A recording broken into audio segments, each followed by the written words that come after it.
And welcome to the next class of chapter number 2। Last class में हमने different mixtures को separate करना सीखा था।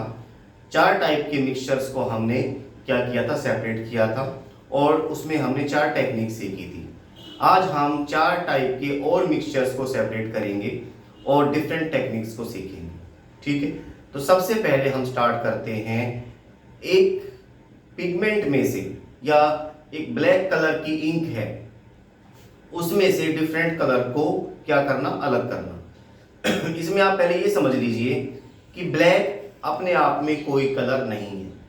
आप पेंटिंग कर रहे हैं, पेंटिंग ब्रश आपने ली, ठीक है, रेड कलर का पेंट कर दिया, उस ब्रश को पानी में धो दिया। ठीक है, एक बर्तन में पानी डाल रखा था, ब्रश को आपने पानी में धोया। ब्लू कलर का पेंट किया अपनी शीट के ऊपर, ब्रश को पानी में धोया। ठीक है, येलो कलर का पेंट किया, ब्रश को पानी में धोया। ऑरेंज कलर का पेंट किया, ब्रश को पानी में धोया। आपने 10-12 डिफरेंट टाइप के कलर किए और सभी को जो है उसकी ब्रश को पानी में धोया। आप क्या देखेंगे कि उन 10-12 कलर्स के मिक्स होने पे ब्लैक कलर बन जाता है। इसका मतलब ब्लैक अपने आप में कोई कलर नहीं है, कई सारे कलर्स का मिक्सचर है। अब हमें उस ब्लैक कलर में से डिफरेंट कलर्स को अलग करना है। ठीक है, अब इसको कैसे अलग करें? ये थोड़ी कि कुछ ऊपर से डंडा मारे, पत्थर मारे, डिफरेंट कलर्स अलग अलग हो जाएं, ऐसा नहीं हो सकता। हम इसको जिस मेथड से अलग करेंगे उसका नाम है क्रोमेटोग्राफी। ठीक, क्या वर्ड यूज किया मैंने? क्रोमेटोग्राफी। इससे हम इन डिफरेंट कलर्स को, जो कि ब्लैक कलर की इंक में प्रेजेंट है, उसको हम अलग करते हैं। हम क्या करेंगे, एक फिल्टर पेपर लेंगे। फिल्टर पेपर आप सबने देखा होगा, नहीं देखा हो तो बता देता हूं मैं। नॉर्मल पेपर से ज्यादा मोटा होता है, लगभग 4 गुना मोटा होता है, और रफ होता है, खुरदरा होता है। ठीक है, कुछ कुछ सैंड पेपर जैसा, ठीक है, रेगमार जो होता है उस जैसा। और हमने उसकी एक स्ट्रिप ली, ठीक है, लगभग जिस तरह से हमारा स्केल होता है, छोटे वाला स्केल, ठीक है, 1 इंच चौड़ा और 6 इंच लंबी, हमने क्या ले ली, स्ट्रिप ले ली, और उस पर एक बूंद हमने इंक डाली। इंक डालने के बाद हमने उसको वाटर में क्या कर दिया, डिप कर दिया। इस तरह से डिप किया कि वो इंक पानी में ना डूबे। ठीक है, फिल्टर पेपर का नीचे वाला हिस्सा पानी में डूब जाए लेकिन इंक ना डूबे। ठीक है, हम जो है उसमें क्या देखते हैं, पानी धीरे धीरे ऊपर जाता है। वाटर में खास बात होती है, बाई कैपिलरी मेथड वाटर हमेशा नीचे से ऊपर जाएगा, हमेशा धीरे धीरे करके। ठीक है, वो और खासकर उन चीजों में जो वाटर को एब्जॉर्ब कर लेती है। जैसे कोई भी चीज है, कोई ईंट है, ठीक है, उसको हमने पानी में डिप कर रखा है, धीरे धीरे पानी उसमें कहाँ जाता जाएगा, अपने आप ऊपर जाएगा। उस मेथड का नाम है कैपिलरी मेथड। ठीक है, तो फिल्टर पेपर को भी हमने पानी में क्या कर दिया, डिप कर दिया। उसके बाद पानी धीरे धीरे करके कहाँ जाता जाएगा, ऊपर, और इंक तक पहुंचेगा। उसके बाद भी ऊपर जाता जाएगा। ब्लैक कलर के अंदर मैंने बताया कई तरह के कलर्स होते हैं, और लेकिन सभी कलर्स की वाटर में सोल्यूबिलिटी अलग अलग है। कोई कलर वाटर में ज्यादा सोल्यूबल है, कोई कम सोल्यूबल है। ठीक है, तो जैसे ही पानी ब्लैक कलर की इंक के पास पहुंचा, अब उसमें डिफरेंट कलर्स वाटर में डिजोल्व हो गए। लेकिन जो जितनी जल्दी डिजोल्व होगा वो उतना ही कहां जाता जाएगा, ऊपर जाता जाएगा। और हम क्या देखेंगे कि डिफरेंट कलर्स की लेयर बन जाएगी। ठीक है, जैसे रेड कलर की लेयर सबसे ऊपर, ब्लू कलर की उससे नीचे, ग्रीन की उससे नीचे, येलो की उससे नीचे, इस तरह से 5-6 डिफरेंट लेयर्स बन जाएंगी। अब हम फिल्टर पेपर को पानी से निकालेंगे, ड्राई अप करेंगे, सूखेंगे। हम क्या देखेंगे कि जो ब्लैक कलर की इंक का स्पॉट था वो पूरी तरह से गायब हो चुका है, और उससे 5 या 6 डिफरेंट टाइप के कलर्स की लेयर अलग अलग आ गई है। इस तरह से हमने एक तरह से जो ब्लैक कलर की इंक थी उससे डिफरेंट कलर्स को एक्सट्रैक्ट कर लिया, अलग अलग कर लिया। इस मेथड का नाम क्रोमेटोग्राफी। ये 2 वर्ड से बना हुआ है।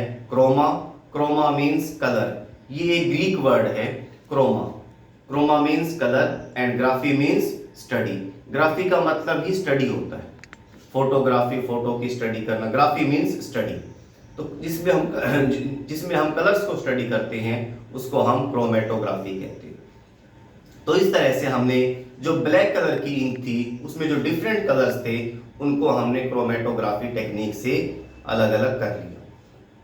ठीक है, अब इस टॉपिक के ऊपर जो क्वेश्चन बनते हैं उसको हम बोर्ड के ऊपर स्टडी करेंगे। 5 टाइप के क्वेश्चन बनेंगे, कौन कौन से वो अभी आप यहाँ पे सीखेंगे।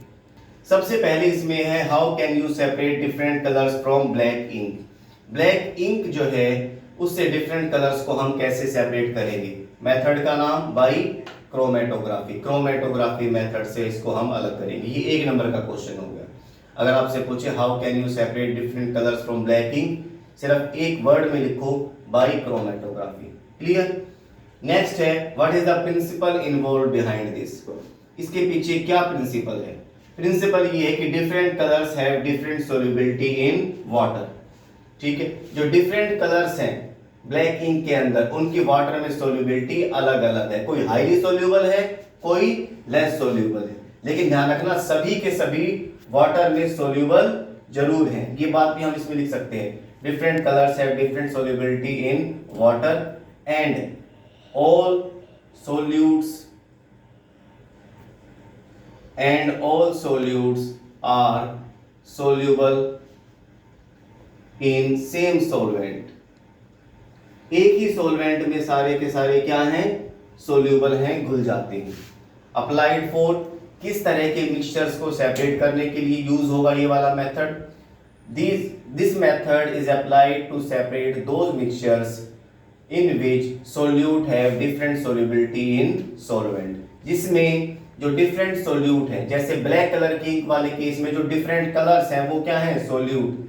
ठीक है, और इंक के अंदर जो लिक्विड सब्सटेंस है वो क्या है, सोल्वेंट।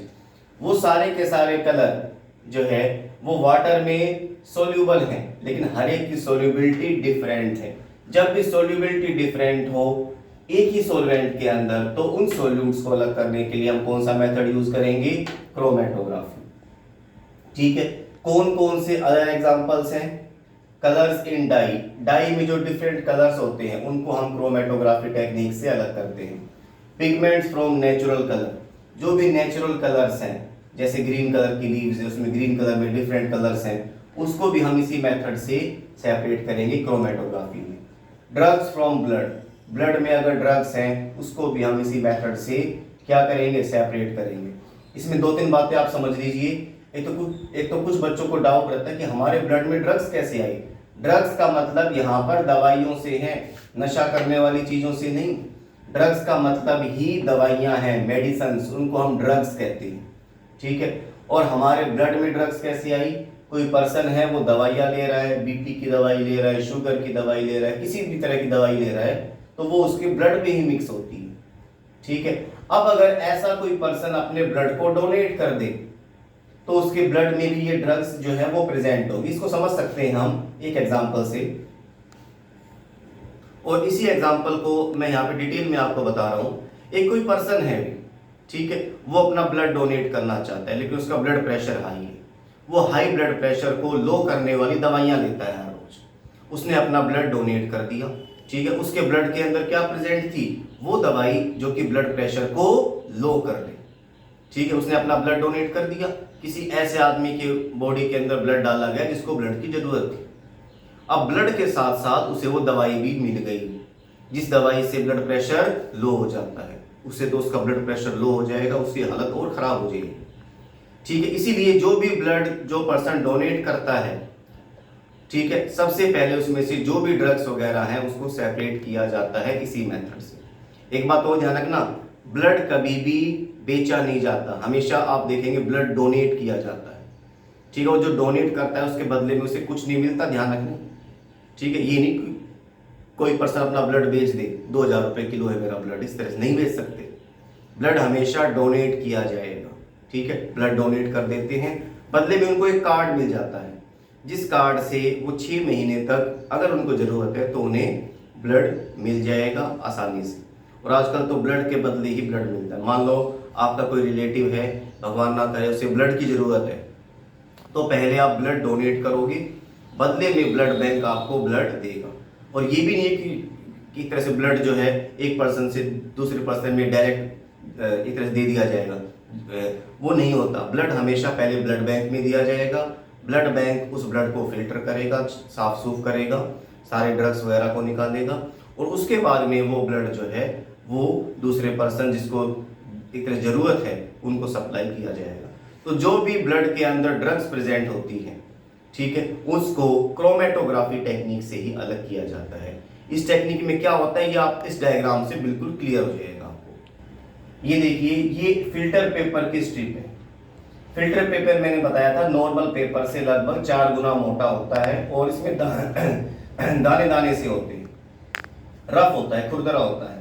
हमने इसकी स्ट्रिप ली, कितनी बड़ी स्ट्रिप ली, 1 इंच चौड़ी 6 इंच लंबी, क्लियर। और उस स्ट्रिप पर हमने पेंसिल से एक निशान लगा दिया, ये निशान लगा दिया पेंसिल से, ठीक है। और उसके ऊपर हमने पेंसिल के निशान से नीचे 1 बूंद ब्लैक कलर की इंक डाल दी इंक, ठीक है। और उसको हमने अब डिप कर दिया वाटर के अंदर। इस तरह से डिप किया कि सॉरी, निशान हम यहाँ पे इससे नीचे लगाएंगे। इस तरह से डिप किया कि इस निशान तक पानी आए, बस यही मैंने इसमें दिखा रखा है। ये फिल्टर पेपर लिया हुआ है, ठीक है। इस पे हमने 1 बूंद क्या डाली, ब्लैक कलर की इंक। उससे पहले यहाँ पे निशान लगा दिया था और इसको पानी में डिप किया। इस तरह से डिप किया कि सिर्फ इस निशान तक जो है ये पानी में डिप, ठीक है। अब पानी जो है वो यहाँ तक तो है ही, वाटर धीरे धीरे करके अपने आप ऊपर जाएगा बाई कैपिलरी मेथड। पानी यहाँ तक गया और वाटर जो है उसके अंदर डिफरेंट कलर सोल्यूबल है। हर एक की सोल्यूबिलिटी अलग अलग है। जो कलर जितना ज्यादा सोल्यूबल होगा वो उतना ही जल्दी वाटर के साथ साथ ऊपर जाएगा। पानी तो ऊपर जा रहा है, ऐसे पानी के साथ साथ क्या जा रहे हैं उसमें डिजोल्व होकर कलर्स। जिस कलर की सोल्यूबिलिटी सबसे ज्यादा है वो सबसे ऊपर पहुंच जाएगा। जैसे ब्लू कलर सबसे ऊपर पहुंच गया, उसके बाद कौन सा कलर पहुंच गया, रेड कलर, उसके बाद ग्रीन कलर, उसके बाद येलो कलर। इस तरह से अलग अलग हो जाएगी, ठीक है। जब यहां तक बिल्कुल टॉप तक जो है डिफरेंट कलर्स पहुंच जाए तब हम फिल्टर पेपर को पानी से बाहर निकाल के रख देंगे, उसको ड्राई अप होने देंगे, सूखने देंगे। हम क्या देखेंगे कि ये ब्लैक कलर का इंक स्पॉट पूरी तरह से गायब हो चुका है और फिल्टर पेपर पे डिफरेंट टाइप के कलर्स जो है वो आ गए हैं। अब कुछ बच्चों को डाउट रहता है कि इन कलर्स को हम कैसे सेपरेट करेंगे। यहाँ पे तो अलग अलग कलर्स आ गए, हम क्या करेंगे, इस फिल्टर पेपर को काट लेंगे। यहाँ तक ब्लू कलर है, इस हिस्से को कैंची से काट के अलग कर लिया, इतना फिल्टर पेपर मिल गया। इस वाले हिस्से को हमने कैंची से काट के अलग कर दिया, इसका रंग कैसा है, रेड, इस वाले का कैसा है, ग्रीन। और इन टुकड़ों को हमने वाटर के अंदर डिसॉल्व कर दिया, ठीक है। अब ये डिफरेंट कलर्स फिर दोबारा से वाटर में आ जाएंगे, हीट अप करेंगे हमें डिफरेंट कलर्स अलग अलग जो है वो मिल जाएंगे। तो इस टेक्निक से हम डिफरेंट कलर्स को अलग कर सकते हैं जो कि ब्लैक कलर की इंक के अंदर प्रेजेंट थे। टेक्निक का नाम क्रोमेटोग्राफी। तो ये सारा का सारा क्रोमेटोग्राफी के ऊपर बेस्ड क्वेश्चन था।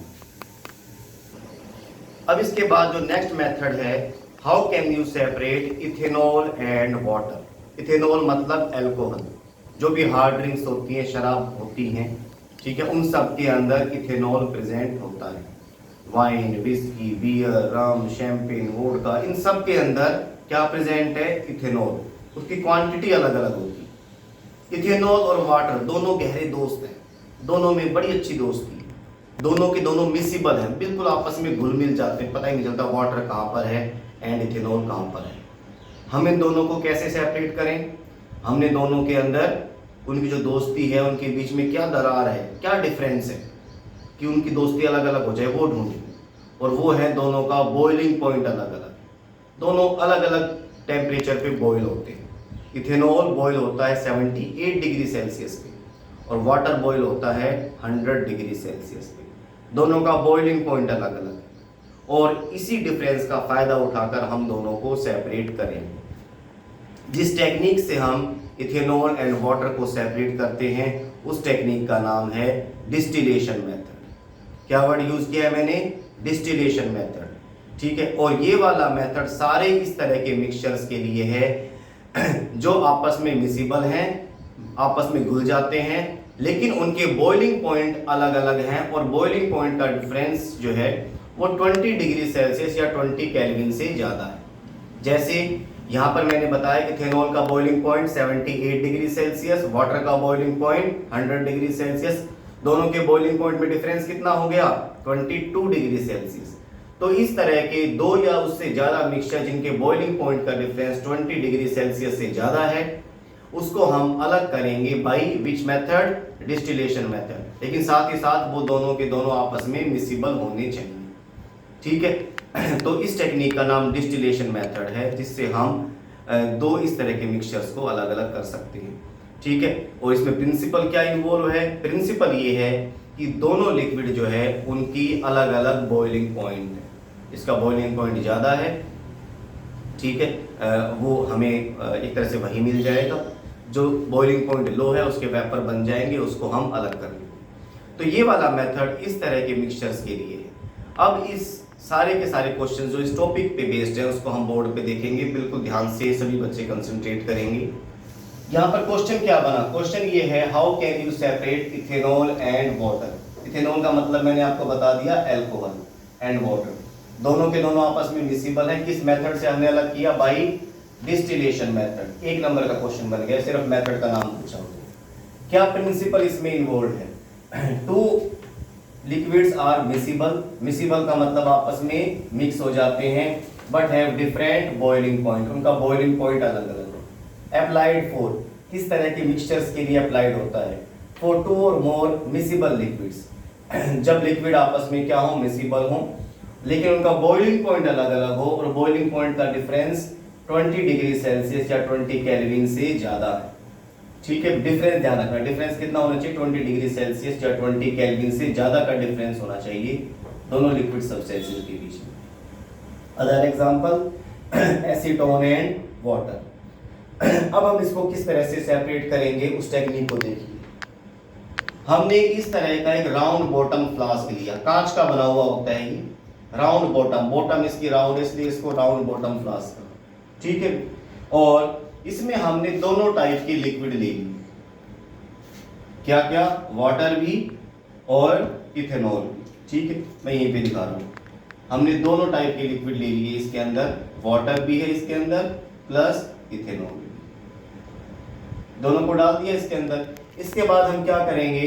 इसको रखेंगे वायर गोज के ऊपर, जाली जो होती है, इस तरह से जाली के ऊपर रख दिया हमने, ये वायर गोज कहते हैं। और इसको हमने रखा ट्राइपॉड स्टैंड के ऊपर, इस तरह से, ये स्टैंड है हमारा, स्टैंड के ऊपर रख दिया, ठीक है। और नीचे क्या लगा दिया हमने? लैंप लगा दिया, स्प्रिट लैंप या कोई भी लैंप। अभी हमने इसको ऑन नहीं किया, ध्यान रखना, लैंप अभी ऑफ, ठीक है। यहाँ पे ये राउंड बॉटम फ्लास्क है, यहाँ पे हमने रबर कोर्क लगा के इसको बंद कर दिया ताकि कोई भी चीज यहाँ से बाहर ना निकले। क्लियर? यहाँ तक आपको समझ में आ गया? ये जो रेड कलर का मैंने दिखा रखा है, ये राउंड बॉटम फ्लास्क है।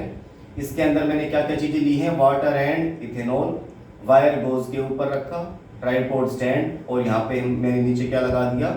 लैंप लगा दिया, और कोप लगाकर इसको बंद कर दिया, ठीक है। अब हम क्या करेंगे? एक पतली सी ट्यूब लेंगे जिसको डिलीवरी ट्यूब कहते हैं, कांच की बनी होती है इस तरह से, और इसको कोर्क से पास आउट करते हुए यहां तक भेजेंगे, इसको बैंड कर देंगे। डिलीवरी ट्यूब में खास बात क्या है? थोड़ा सा हीट करने पे बैंड हो जाती है इस तरह से, ठीक है। तो ये हमने क्या ले ली? Delivery tube. किस चीज की बनी हुई है? कांच की बनी हुई है। सब चीजों को लिख भी लेंगे हम। ये मैंने क्या लिया था? राउंड बॉटम फ्लास्क, ठीक है। ये वायर गोज, इसको मैंने लिख रहा, ये स्टैंड, ये लैंप, क्योंकि एग्जाम में आपसे डायग्राम बनाना और पूरा एक्सप्रेशन जो है वो पूछ सकते हैं। ये कोर्क, और इस ट्यूब का नाम क्या है? डिलीवरी ट्यूब,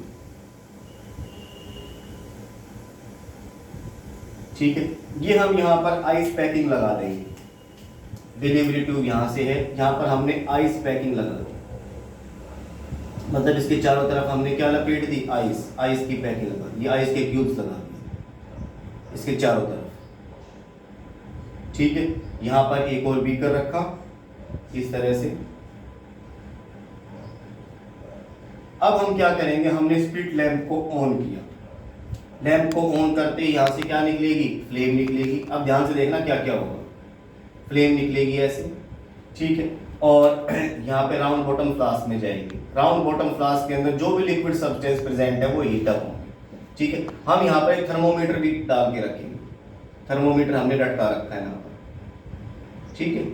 थर्मोमीटर से टेम्परेचर हम देखते हैं, हमने इसको हीट करना स्टार्ट किया, हीट करते जा रहे हैं। जैसे ही टेम्परेचर 78 डिग्री सेल्सियस पहुंचेगा हम हीट करना बंद कर देंगे। ठीक है, टेम्परेचर को नापने के लिए हमने यहाँ पे क्या लगा रखा है, ये थर्मोमीटर। हीट करना बंद कर देंगे। ठीक है, हम क्या देखेंगे कि यहाँ पे वेपर बनना स्टार्ट हो रहे हैं, वेपर बन रहे हैं। ठीक है, वो वेपर्स यहाँ से होते हुए ऊपर जाएंगे, डिलीवरी ट्यूब से पास आउट होंगे। ठीक है, और वो वेपर इथेनॉल के होंगे, क्योंकि हमें पता है इथेनॉल का बॉइलिंग पॉइंट कम होता है 78 डिग्री सेल्सियस से, इसलिए हमने 78 डिग्री सेल्सियस के बाद इसको हीट करना बंद कर दिया था। वेपर ऐसे जाएंगे, डिलीवरी ट्यूब से पास आउट होंगे। यहाँ पर हमने क्या लगा रखी है, आइस पैकिंग। उससे वेपर कंडेंस हो जाएंगे, लिक्विड स्टेट में आ जाएंगे, और इथेनॉल के वेपर्स यहाँ पर इस तरह से डिलीवरी ट्यूब से पास आउट होते हुए अब लिक्विड स्टेट में आ गए। यहाँ पर हमें अलग अलग हो जाएंगे, यहाँ पर हमें क्या मिल जाएगा, इथेनॉल, और इस राउंड बॉटम फ्लास्क के अंदर क्या बच जाएगा, वाटर बच जाएगा। इस तरह से हमने दोनों को अलग किया, और इस मेथड का नाम क्या दिया हमने, डिस्टिलेशन मेथड। इससे हम इस तरह के सब्सटेंसेस को अलग कर सकते हैं जिसका बॉइलिंग पॉइंट जो है वो अलग अलग हो। फिर दोबारा से देख लीजिए, हमने राउंड बॉटम फ्लास्क लिया, उसको रखा हमने वायर गोज के ऊपर। ठीक है, ट्राइपॉड स्टैंड के ऊपर लैंप प्लेस किया, कोक लगाकर इसको बंद कर दिया, एक थर्मोमीटर को यहाँ पे सस्पेंड किया। ठीक है, हीट करना स्टार्ट किया। जैसे ही हम हीट करेंगे वेपर्स बनेंगे, इथेनॉल के वेपर्स। टेम्परेचर हमने 78 डिग्री सेल्सियस जैसे ही किया उसके बाद हीट करना बंद कर दिया था, और उसके बाद जो इथेनॉल के वेपर्स हैं डिलीवरी ट्यूब से आएंगे, पास आउट होंगे। जो ये आइस पैकिंग लगा रखी है हमने, आइस पैकिंग, इसकी वजह से वो सारे के सारे वेपर्स कंडेंस हो जाएंगे, लिक्विड स्टेट में आ जाएंगे, और इथेनॉल हमें यहाँ पर बीकर के अंदर मिल जाएगा। Water is left behind in the round bottom flask. ये डिस्टिलेशन मेथड है।